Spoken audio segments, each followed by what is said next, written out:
Welcome to today's episode of PC24 RETV.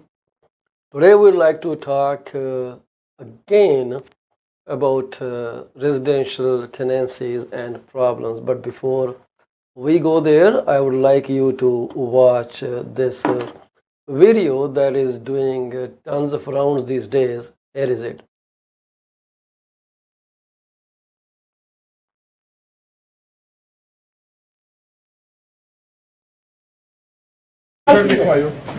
फिर बंद बोलो ਉਹ ਵੀ ਨਾਤਾ ਹੈਗਾ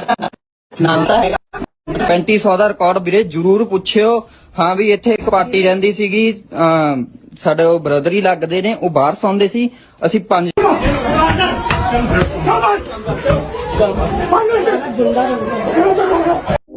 वक्त अभी आपका है। ਰਿਚਮੰਡ BC ਕਿਹੜੇ ਤੇ ਜਾ ਰਹੇ ਸੀ ਲੋਕਾਂ ਦੀ ਹਮਦਰਦੀ ਲੈਣ ਲਈ। ਪਤਾ ਕੀ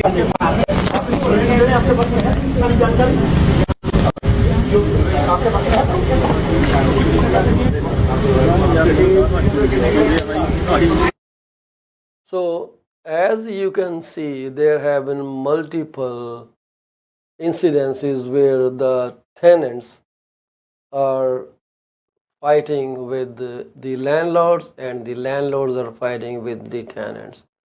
And I see that and it's very amusing. Are we taking law in our hands? Because I see people uttering threats. Landlords uttering threats to tenants, tenants uttering threats to landlords. They are recording each other and then sharing all that thing on social media. A few days back, there was an incident where it was alleged that a group of people, along with police, evicted many unlawful occupants from a property in Brampton. It was also mentioned that a girl that was totally nude and didn't have anything to cover her body was also recovered. So those things were, publicly shared, defaming, degrading people, which was not right. After all, these are people who have paid rent, or if they have not paid rent, then there are legal recourses, not the forceful eviction. And now someone might say, Paul, you have not seen the plight of landlords, and I totally agree that landlords these days are reeling under a lots and lots of pressure due to a very high monthly mortgage payments. I do not deny that. But despite that, you cannot, be doing anything out of law. You have to confine your action with the prevalent law. If everyone starts doing those things, guess what's going to happen? We will have a very chaotic society. This is very, very unfortunate. And I have always advised home buyers to stay away from going very high on purchase price unless they can afford it with their own monthly payment capacity. So when people look for a house that has a basement apartment that they can rent out, they have their eyes set on the rent that will decrease their monthly mortgage payments. So people think, okay, I'm paying $6,000 in monthly mortgage payments, and I will make 2,000 from the basement. So that will be 4,000 my share. I have always advised against this kind of approach. If you do not have money to support the house, you should buy a house of a lower value. What makes you go to house purchases which are beyond your reach? And I know there are many professionals who will glaringly mention in the listing on the system saying rental apartment income of 2,000, 3,000. But what is the guarantee of that rental income coming non-stop? There are circumstances where the tenant may be disabled to earn, may have an accident, may not be working, may be jobless. And what is going to happen then? And you are barely surviving with your own income. But now you purchased a home and the mortgage is totally unaffordable because now the tenant has stopped paying you rent. And this results in this kind of arrogance, this kind of, verbal abuse with each other. And this is not right, at least not in Canada. So this lady, I don't know where the house is, but she was threatening those guys and even her husband, threatening those students that they will file a complaint, that they were threatening their children, and they were very confident the police will take action and spoil their career. Is this where we have come down to? $3,500 rent just for a one-bedroom basement apartment and 7 people living there. 7. Can you imagine? The basement may be about, let's say, 700, 800 square feet, one bedroom, open concept, and this is so ridiculous. When you charge extraordinary high rent, the students are definitely going to bring their friends to share the cost with them. But is your home approved for that kind of occupancy? Every municipality has occupancy standards, and you cannot violate that. But the problem is in the compliance of the law. When city officials visit the property, if there is any complaint about many people living in the house, then city gives a notice, and when the inspector come, either there are lesser people or they just tell that they are our friends. So I had a phone call with one of my friend. His name is Mr. Rajiv Verma, who is a mortgage broker. A very good guy. If you need business to do, please give me a call, Rajiv Verma. So he mentioned that this is what is happening and about the incidents in the Brampton where they publicly defamed one girl that she was found nude. Actually, there was no such case. There was no nude girl. So this is all unofficial. I have not witnessed any of this. But there are laws in place that must be followed. For common elements, rooming, the laws may be different. So if you are thinking of renting to a bunch of students with you, living with them, using the same kitchen and bathroom, that is shared common elements, then there are exemptions from LTB, I guess. But again, do speak with your paralegals or any lawyer and get real and accurate and updated information from them. It is very critical that you are aware of the legalities, and you cannot just be physical with anyone in Canada, be it tenant or be it anyone, unless you intend to spoil your own career and be a criminal. This is ridiculous. So there are so many detailed uh, information about who is landlord, who is tenant, who is occupant, and all those things need to be understood. I wanted to bring a paralegal on this broadcast today, but unfortunately, the paralegal was busy. If you are a paralegal and would like to participate, just write your comment and I will let you into the broadcast and share your mindset with us.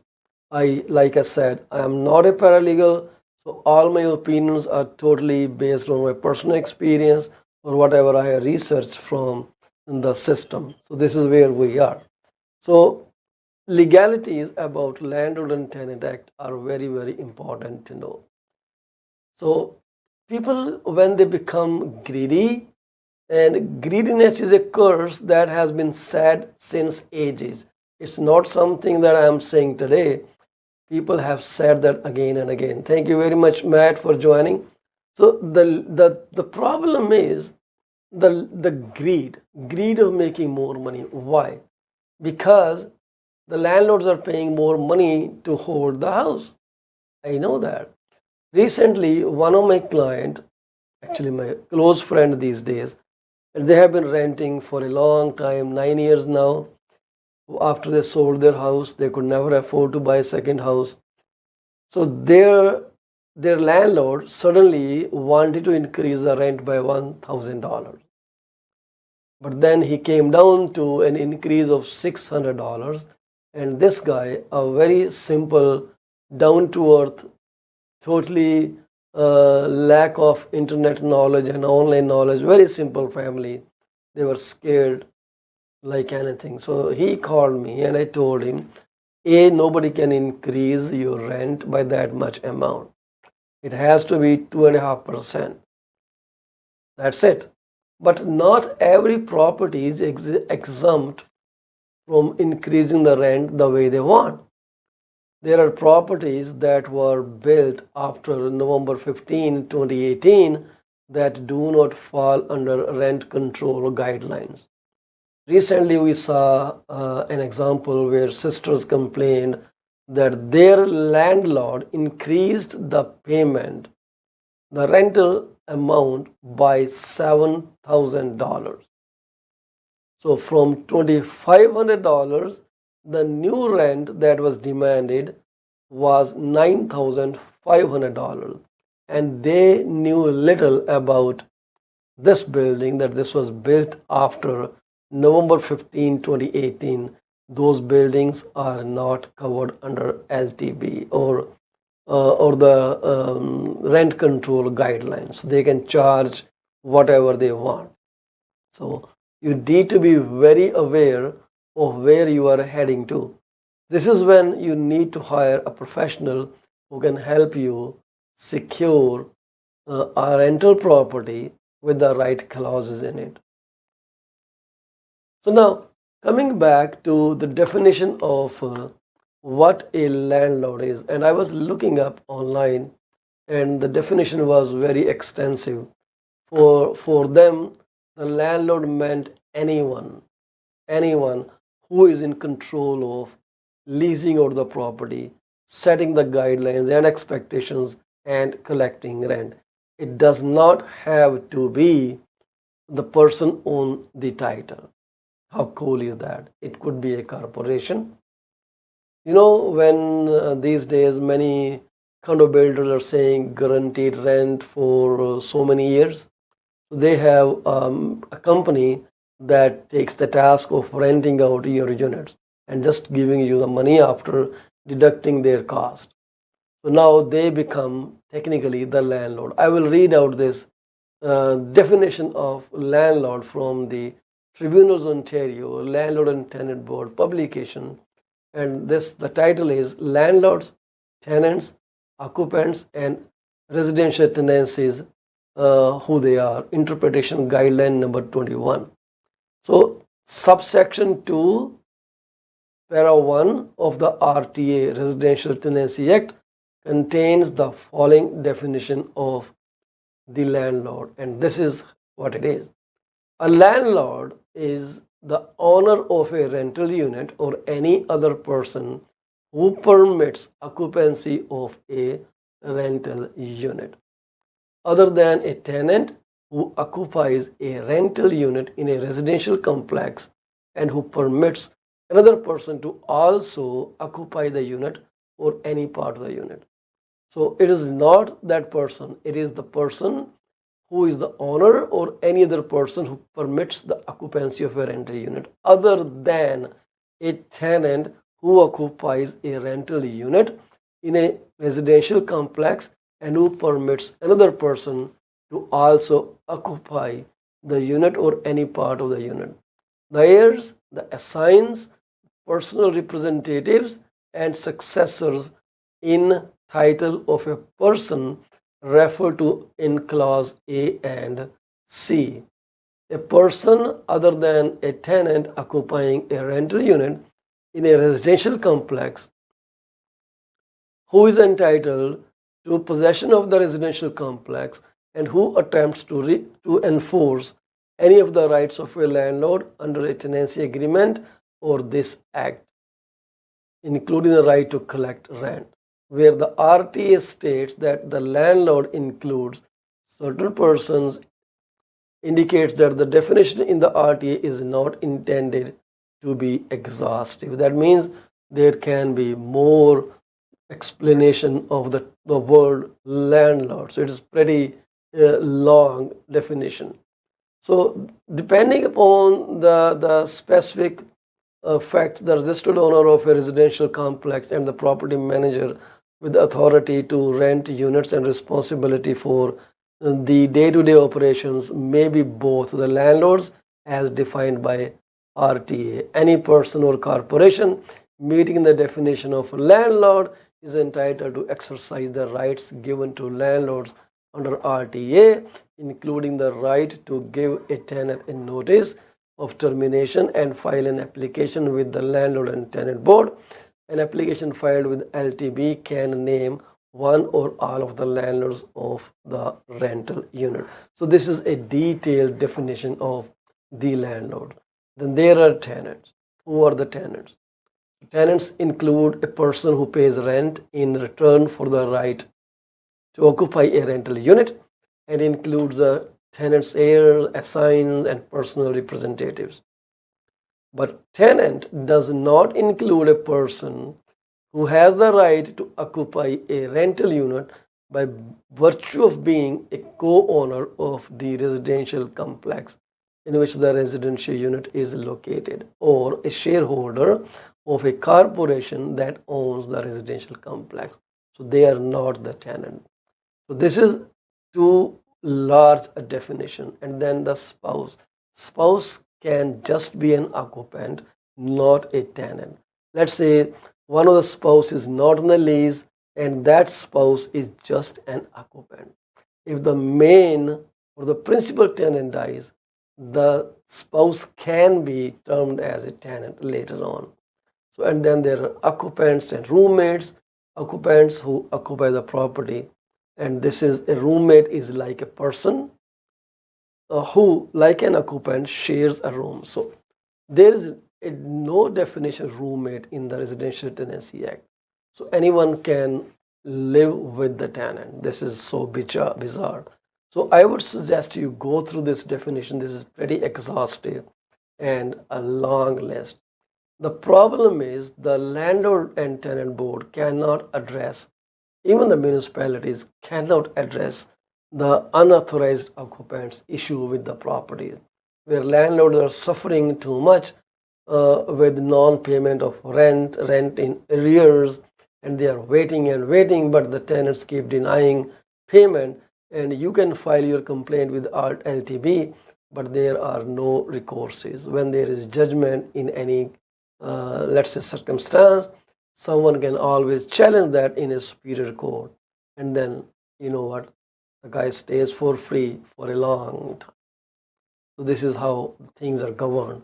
But RTA, Residential Tenancy Act, is a very detailed act, and I literally suggest if you are renting your property, you should go through the act and be aware of the human rights obligations, because you have to treat everyone with honesty and fairly, regardless of color, creed, ethnicity, sexual orientation, age, whatever.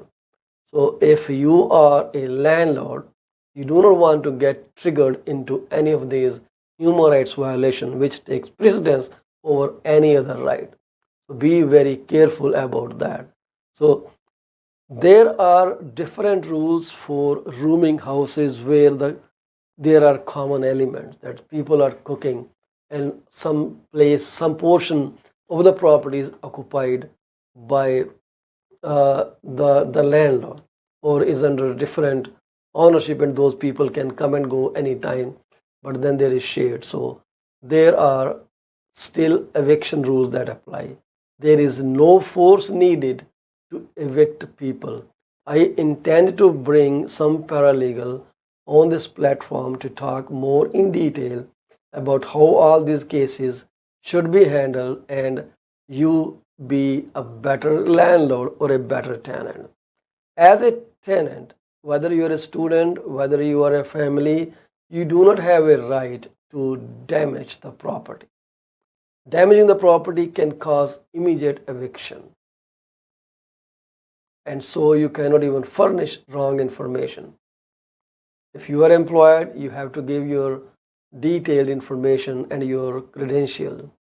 And at the same time, the landlord should not lease out unless they are completely satisfied with the paying ability of their tenant. Just a few days back, I know someone denied uh, renting to someone based off their credit report and lack of funds in their bank account. The explanation was pretty simple. The landlord was not convinced that the person would be able to keep paying monthly rent of $4,000 despite promises by the potential tenant that they can do so. And because the guy was very diligent, so he didn't want to take a risk. So this is respectful. Financial worthiness is something you can think about. Credit worthiness, the responsibility toward paying monthly rental payment is a very critical component. But when people rent to multiple persons or students, then they are exposing themselves to greater risk than they have imagined. Just thinking that they are newbies, they know nothing about Canadian rules and regulation, does not mean that you start mistreating them. What kind of image are you giving those people? What kind of citizens are you raising by doing such acts?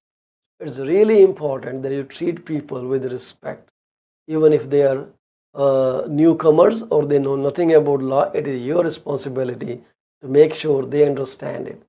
Have you guys signed up a lease? If you have, you know it is mandatory for you to have Ontario standard lease signed. And if a copy of signed lease is not given to the tenant within 21 days, the tenants can withhold 1 month's rent and will not pay you unless you have given them a copy of the signed lease agreement. Your information to connect with you, to call you, to get in touch with you, to serve you notices should be provided on this form. It is important, very important. Do not think you can lease and you can do whatever you want to do. You cannot kick people out of their home regardless they are paying rent or not. There is a law to be followed. You have to observe law. So speak to a lawyer or a paralegal and get help. Right? This is important. So that's all I wanted to say. And the Residential Tenancy Act, basically the Ontario Standard Lease, is a document that has been designed by the government of Ontario, and it details every possible scenario when can you be evicted. So I was reading some comments. Of course, when there is a video about a tenant and a landlord dispute, people that are commenting, they include students as well. And I heard them saying or you should give at least 90 days notice, or 2 months notice, or you don't have to give any notice at all. Those misleading statements, like I don't know where they heard that, but there are fixed term tenancies or monthly tenancies as well. So fixed term tenancies could be any term, monthly, 1 year, 2 year, 5 year, or they could be weekly or daily tenancies as well. So if you are in a daily or weekly tenancy where you pay your rent every week, then you have to give a notice of 28 days. And your notice, the first day of notice begins when you collect that month's rent. If rent is paid on 1st of every month, your let's say on Sunday, then your day starts with Sunday. If you give notice on Tuesday, that would be applicable from the next Sunday. And similarly, for monthly payment mode, if someone is paying you rent from 15th to 15th, then the term of the notice will begin from 15th. If the rent is being paid on 1st of the month, then the 60 days period notice will begin on 1st of the month. So this is really critical. So just counting that you have given 60 days notice is not enough. So it could be the notice period is at least 60 days for monthly or fixed term tenancy, and it is 28 days for daily or weekly or bi-weekly tenancy. It could be, you could give a notice 70 days, but your 60 days will be from the day the rent is collected, right? So even though rent is delayed, doesn't make any difference. The contractual date is 1st or 15th or whatever date you selected on your agreement. Rajpaji, welcome to the broadcaster. Nice seeing you here.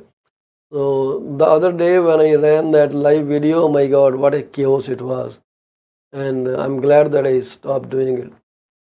So now you must understand that when the term expires, right, you do not have to sign any paper if the lease is being renewed. Lease automatically moves to month tenancy. You don't have to sign any paper. You don't have to make a new lease agreement. Right? We'll continue this discussion after a little break. Stay with us, please.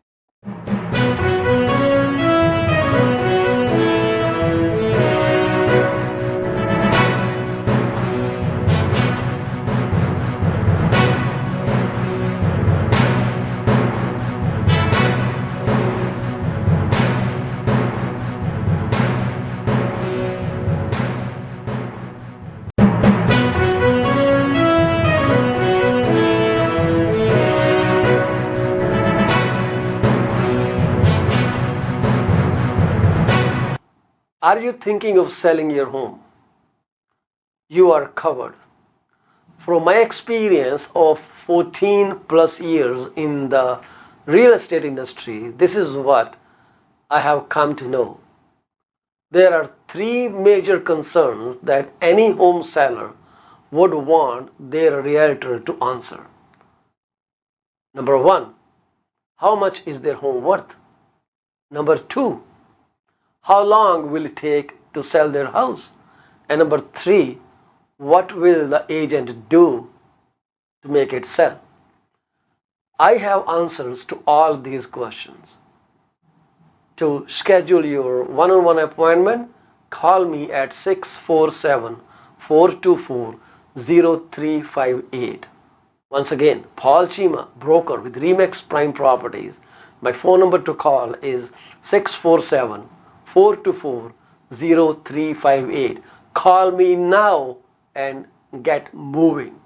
From a vast experience in immigration industry, this is what I've figured out.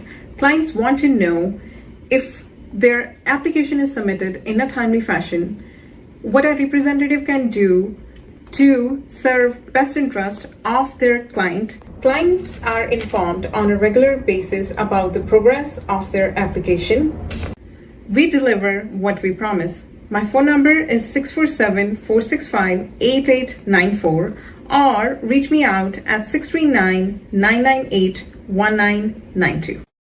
Are you thinking of a career change or adding another one to your portfolio? Well, you are thinking right. Call Sarabjit Luddar at 416-879-3039 from Beyond Care Insurance Solutions. She also deals in life, long-term travel, critical illness, disability insurance. Give her a call today at 416-879-3039. This is what we can tell you. She will always give you the right advice and help you find out if being an insurance advisor is your piece of cake. Are you looking for a reliable legal office that can handle your closing in the most effective manner? If yes, please get in touch with Rakesh Joshi at 416-213-8600. Joshi Law Office provides all the legal advices about real estate law, business law, immigration laws, notarization and affidavits, wills and trust. Give them a call today, 416-213-8600. ਅਵੰਚਿਆ ਬੜਾ ਖੁਸ਼ ਤੁਰਿਆ ਹੋਣਾ ਕਿ lottery ਲੂਟਰੀ ਲੱਗ ਗਈ ਤੇਰੀ। ਕਾਸ਼ ਇਦਾਂ ਹੀ ਹੁੰਦਾ, ਲਾਟਰੀ ਲੱਗਦੀ। ਵੈਸੇ ਗੱਲ ਤੇ ਲਾਟਰੀ ਵਰਗੀ ਹੈ। ਮੈਂ ਆਪਣੀ ਲਾਈਫ ਦਾ ਬੀਮਾ ਕਰਵਾ ਕੇ ਆਇਆ ਤੇ ਜੇ ਮੈਨੂੰ ਕੁਝ ਹੋ ਗਿਆ ਤੇ ਮੇਰੇ ਪਰਿਵਾਰ ਨੂੰ ਮੇਰੇ ਮਗਰੋਂ ਕੋਈ $1 ਮਿਲੀਅਨ ਮਿਲ ਜਾਊਗਾ। ਉਹ ਅੱਛਾ, ਇਹ ਕਿੱਦਾਂ? ਉਹ ਜੇ ਤੈਨੂੰ ਜਾਣਕਾਰੀ ਚਾਹੀਦੀ ਹੈ ਤਾਂ ਕਮਲਜੀਤ ਬੋਲਾ ਨੂੰ ਸੰਪਰਕ ਕਰ। ਉਹਨਾਂ ਦਾ ਫੋਨ ਨੰਬਰ 647 772 1481। ਹੁਣੇ ਹੀ ਕਰ ਲੈ ਫੋਨ, ਬੈਠੇ ਨੇ, ਨਹੀਂ ਤਾਂ ਮੈਸੇਜ ਜ਼ਰੂਰ ਛੱਡ ਦੇਂ। ਉਹ ਬੱਲੇ ਉਹ ਤੇਰੇ। PC24 ਦੇ ਪ੍ਰੋਗਰਾਮ 5 ਚੈਨਲਾਂ ਤੇ ਬੜੇ ਸ਼ੌਕ ਨਾਲ ਦੇਖੇ ਜਾਂਦੇ ਨੇ। ਜੇ ਤੁਸੀਂ ਆਪਣਾ ਬਿਜ਼ਨਸ ਸਾਡੇ ਨਾਲ ਪ੍ਰਮੋਟ ਕਰਨਾ ਚਾਹੁੰਦੇ ਹੋ ਤਾਂ 647 333 2273 ਤੇ ਕਾਲ ਕਰੋ। ਕੁਝ ਸਮੇਂ ਵਾਸਤੇ ਇਹ ਸੇਵਾਵਾਂ ਬਿਲਕੁਲ ਮੁਫਤ ਦਿੱਤੀਆਂ ਜਾ ਰਹੀਆਂ ਨੇ। 647 333 2273।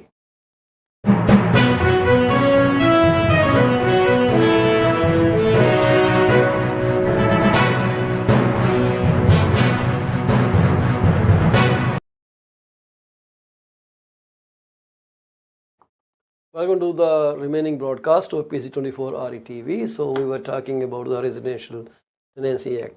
So it is not right for a landlord if they do not maintain the property. Technically, a landlord is responsible for providing and maintaining a residential complex, including rental unit in it, in a good state of repair, fit for habitation, and for complying with health and safety, housing and maintenance standard. This is simple thing. Some people think if they have transferred utilities in the name of the tenants, they are free from further responsibilities. I do not think so. Basically, you are the one responsible for making sure your house is updated and maintained. You can build the tenant later on, but it is your house, your responsibility to keep. Let's say the tenant loses a job and then he stops paying the utility bill. They were in his name or their name, and now the companies, the utility providers, they disconnect. They won't disconnect just the basement or let's say the whole house is rented. They will disconnect. And then who is responsible? As a landlord, it is your responsibility to make sure the temperature is maintained as per Ontario guideline, which is I guess 20 degrees or 25 degrees. You have to keep that and make sure the house is in good shape. If there is extensive damage because of willful or intentional negligence of tenant, then well, you can serve them an eviction notice, but cannot keep someone without the basic amenities that are your responsibilities. This is very critical that you understand, and you cannot increase rent of your whims and fancies. That, oh, okay, this time my monthly mortgage payment has gone up by $500, So what I will do, I will increase the rent by $500. Well, you invested in a property, and then every investment is subject to losses. So, well, this is a time to have losses. So if you are that much worried, why don't you just sell the property and wash your hands off? That may be a pretty easy job to do, but don't think you can disconnect the power lines or water lines to your tenants. You have to keep them regardless you get paid or not. This is unfortunately true, but this is because the Tenancy Act is very much uh, sided with the tenants. Those are the people that have the risk of becoming homeless while you are still enjoying your home. So I guess that makes all the sense. So there are so many things that can be talked in this broadcast, but I will just hold it here and I will try to bring a paralegal. Then we are going to discuss the burning issues that we are seeing in Brampton and other Peel region municipalities. Not even here, it's everywhere. I am seeing that everywhere happening, even in Surrey or in Alberta. Well, this is what it is. People are losing jobs. How can they pay? Students are having hard time between studies, work, and their personal life. It is killing. Just imagine yourself alone. So be a bit empathetic. So why do you rent to 10 people? Why don't you just say not more than these people? If you have done Ontario standard lease, add a schedule to it, writing down the names and gathering the IDs of each and every one of them who lives in the property. You can set up cameras to record if persons are living there for an extended length of time and then face them, serve them a notice. No one other than those mentioned in the schedule should be on the lease, should be in the house. So it is really important that you keep updating. And I see some homeowners just give right to one person to keep renting, and they say, okay, my lease would be with you. I don't care how many people you bring in, but they should conform to the occupancy standards of this municipality. And if I try to see occupancy standards, Mississauga, for example, and this is what I see. So the question asked is how many people can live in a two-bedroom house in Ontario, and basically a maximum two persons per bedroom can occupy a room. Household members of any age living as a part of a married or a common law couple share a bedroom with their spouse or common law partner. This is national occupancy standards. There may be all those things, but then city may have their own standards. So if you look at the Peel region occupancy standards, you will know everything that is there. So basically, I'm scrolling down as I try to look at this. So if the household includes two people who are spouses, one bedroom. Two people who are not spouses of one another, parent and child, brother and sister, two bedroom. Two people who are not spouses of one another, such as parent and child, brother and sister, two separate bedrooms. Four people that make up two separate spousal relationship, two bedrooms. Two people who are spouses of each other, and one dependent child, two bedroom. One for the child, one for them. Any of the above scenarios plus one or more additional household members. The number of bedrooms as per above plus one bedroom for each additional member. If you are 5 people, you need to have 4 rooms. 3 plus 1 for 2. Husband, wife. So there are occupancy standard for smallest units too. 2 people who are spouses of one another, a bachelor unit, they can live there. So refusal of a bachelor unit by 2-person household, where the 2 people are spouses, is not counted as refused under the refusal of offers policy. 2 members, 1 bedroom. So you need to understand that there are rules and regulation. You cannot bring multiple people in 1 bedroom. It is not allowed. Not only this, there are square footage or per square meter, allowances too. How many people can live in one particular square footage? So I probably will share with that with you some other time. But I will leave this discussion right here, and we will touch base with it. Touch base later with some qualified paralegal who can give us some more information. So here is what I have to talk about the mortgage. So mortgage interest cost now up over 80% since the start of Bank of Canada's rate hike, guys. This is what the news is. So this is the rates climbed way over. The mortgage interest cost climbed in the second quarter, and they are over 80% from Bank of Canada's first hike. Mortgage, mortgage news. On a quarterly basis, the interest payments went up by 5%, and this 5% translates to $92 billion in the second quarter. Statistics Canada reported on Wednesday. StatCan noted the pace of growth has slowed from the double-digit pace seen during the 4 preceding quarters. So it is just 5%.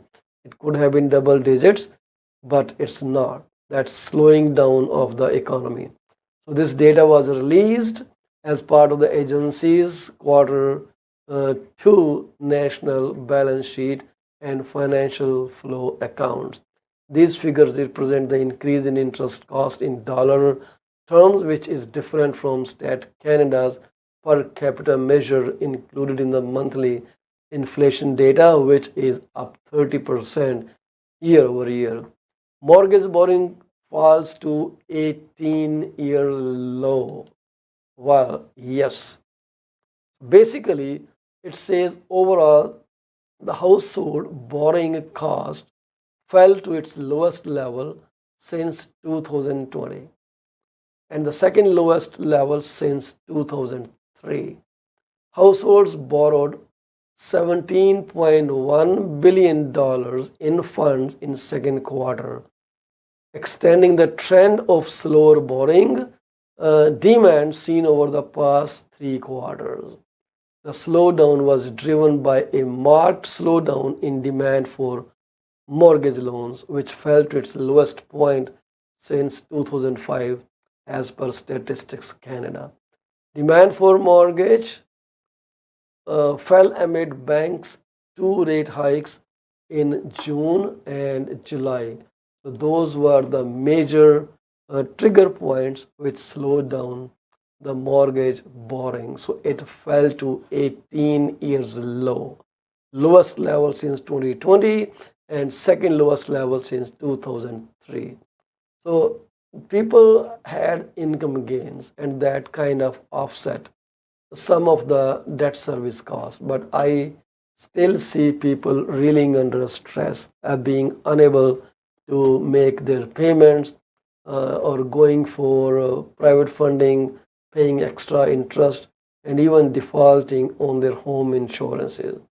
So I see more hardship coming people's way. Well, this is what I keep seeing from ground reality. People are afraid to move, but at the same time, many regions are selling pretty nice. Fletcher's Meadow is one such region in Brampton. If you are thinking of selling your home in Fletcher's Meadow, well, feel free to reach out to me, and I will tell you how to price your property and the time frame to sell the property. So there are a few highlights for mortgage and the real estate. Number one is the household's net worth grew by $256.4 billion. This is up from the first quarter by 1.6%. And I don't know where these numbers come in picture, but this is what it is. So I didn't make them up, but this is where the numbers are right now. So now, if I put it up, this is what the number is. So household worth grew by $256.4 billion, up by 1.6% from the first quarter. How is it possible? Probably the house values gained somewhat. That's what I will assume. So, and the second important highlight is the household savings rate grew 7.7%. The household saving rate grew 0.7% in the quarter, its slowest pace since first quarter of 2021. Mortgage debt service ratios, interest only, rose to 5.29% from 5.18%. This is strange, right? This is too much. And we have to take that with a bit of salt.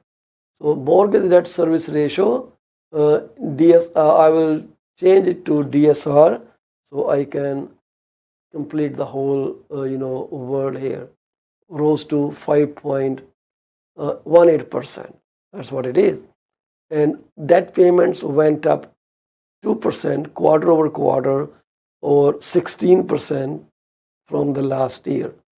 Value of household residential real estate rose 2%, $159 billion, due to a rise in the real estate prices during the traditionally stronger spring home buying season. So how are we doing later is to be seen very soon. So what do you think is going to happen in the near future? Because what I noticed that the people are, in my best knowledge, sulking, complaining, and those things are kind of holding them down from taking any tangible action. So what do you think is going to happen? Do you think people will stop buying, or they will keep buying? Because for some people, house buying is still a very significant decision, life-changing decision. And if I tell you that over the last 2 days, there were 5 houses that sold like this, and new listings came up in Fletcher's Meadow area. How would you like it? Just one day.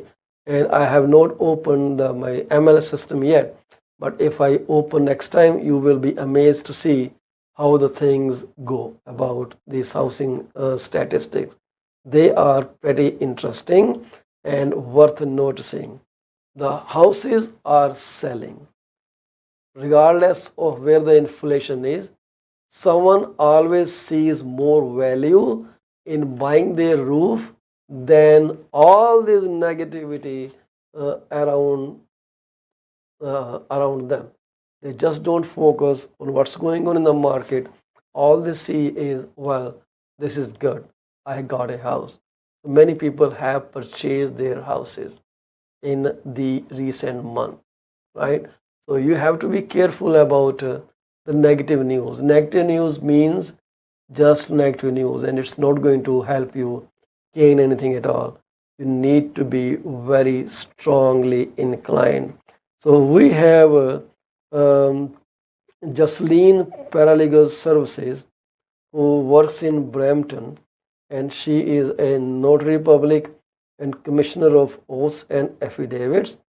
If you need any help, you can always give her a call, and her phone number, I'm going to share it with you here. So you can always give her a call at this number. Let me see if this number broadcasts over my channel. I hope it does. Yes, it does. but it is kind of very shaky just because the way I'm holding my phone. Let me see if I can showcase it. So if you need any help with the paralegal thing, you can give her a call. This is her number. You can read it. It is 647-622-3236. Jaslyn Paralegal Services. So feel free to give her a call and get the best possible deal for yourself and save yourself from any kind of harassment or whatever legal issue you are plagued with. So just try to do that in a better way. That's what I would suggest. So it's time for us to say goodbye to you. But before that, I would like to offer my sincerest condolences to those families who have lost a beloved one on this day. So may God give peace to the departed soul and also gives you strength to overcome this shock. This is so unfortunate when people leave us, but the thing is, no one is permanent on this planet. At some point in time, everyone has to pop out. This is the harsh reality of life. And can we change it? Kings, queens, mightiest people on this planet could not change it. Those who could cure, who could bring the dead alive, even they didn't stay in this world forever, right? The mightiest of mightiest, they just left this world. This is the tradition, and so we have to accept God's way of maintaining this planet. Older is always replaced with newer ones. We feel more pain when younger ones leave this world at an early age, very early age. That is very dangerous, that is frustrating and heartbreaking. I wish no young child ever passes away.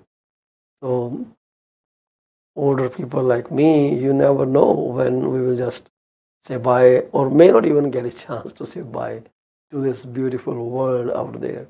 So if you have anyone who is thinking of selling their home, I would appreciate a phone call from you.